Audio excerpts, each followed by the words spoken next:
今天搞一台这个国产车，据说有10个修理工去玩，有9个都会亲切的问候一下设计师。车主对此呢也是咬牙切齿。接下来就带你们看一下是什么情况导致的。这台发动机呢，主要是维修发动机非常轻微的一个哒哒哒的异响的声音。经过我们检查，这个异响主要来源还是来源于这个排气凸轮轴一侧。现在我们就对这个排气链轮还有气门顶筒进行拆解。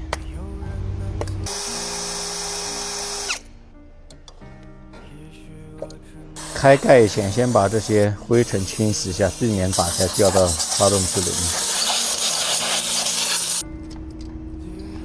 像这种发动机异响的车，气缸内壁也是有必要检查一下的，不能大意。这个发动机呢，气门都打有标记，大修过的。然后缸壁也是没有什么拉伤，重新弹过。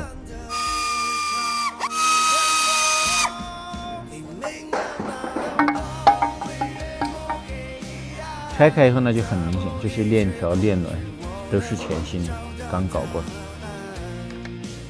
进气侧发现有一点点间隙，但是属于正常范围以内。这个排气的话是一点都没有，但是异响的话贴在排气侧。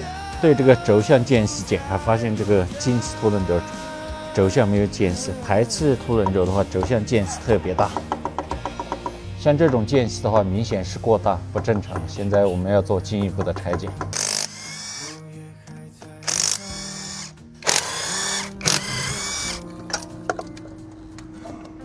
拆开以后呢，发现这个胶打的也是有点草率了。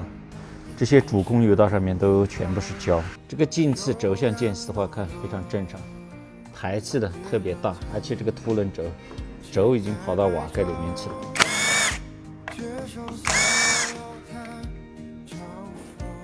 这个瓦盖的话已经磨了非常深的一个凹槽。现在这个异响的原因不出意外的话，算是找到了。接下来带你们看一下我们喜欢问候设计师的原因。像平时我们在车上如果是要更换这个链条的话，是拿不出来的。这里被信号盘挡住了，这里的缝隙呢非常的小，不足以把这个链条拿出来。信号盘要取掉的话呢，就是要把这个大油底壳拆下来。大油底壳呢，齿后油封又把它和缸体连接在一起，是要拆齿后油封的话，整个变速箱都要拆解下来。这样的话，岂不是发动机落下来更简单？在上面的话，要拆到只剩一个中缸，那个得不偿失。好在这台车这个链条是修发动机的时候刚更换的，也有一些艺高人胆大的人直接在这个信号齿中间切口把它转出来。你们猜这设计师是不是我们修理厂派过去的奸细？为了换个链条搞出这么大的产值，还是说这个链条压根就不会换？当然我们讲这些呢，并不是针对国产车，像很多国产车也好，合资车也好，都有类似的设计。兄弟们还知道哪些类似设计？打在评论区相互比拼。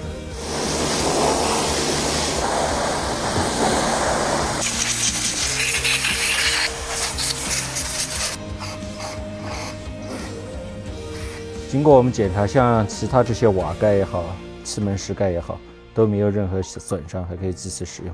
这个磨损的瓦盖呢，我们找了一个这个原厂拆车的替代，省去了一个换总成的费用。像这个瓦盖呢，我们还是要用老办法。测试一下它的齿合面，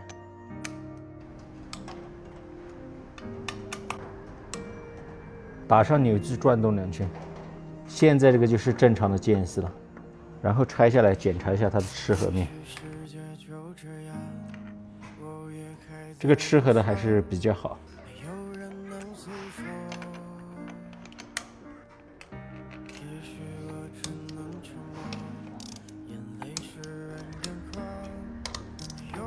安装以前要检查一下这些摇臂、滚珠，还有气门顶筒。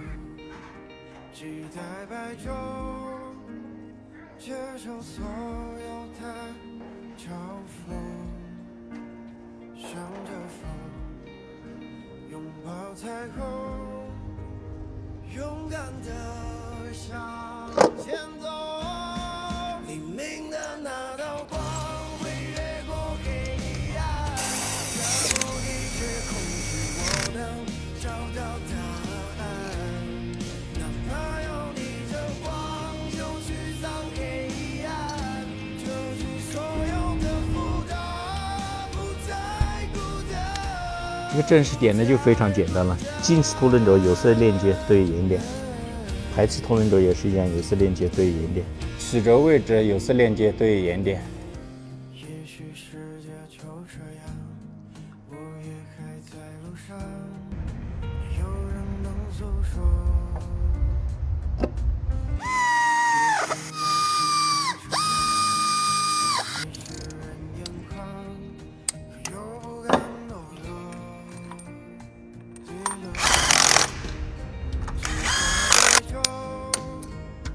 接受所有的嘲讽，向着风，拥抱彩虹，勇敢地向前走。黎明的那道光会越过黑暗，打破一切恐惧。好，现在这个发动机就装配完成了，启动给你们看一下问题搞定了没有？好，起档。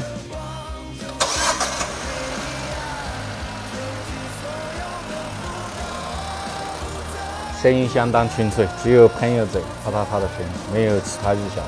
这个车到这里呢也就维修完成了，像平时搞点保养啊，做点底盘准备啊这些，我们也是很拿手的。不要到别的地方搞不定的问题再想起我们来。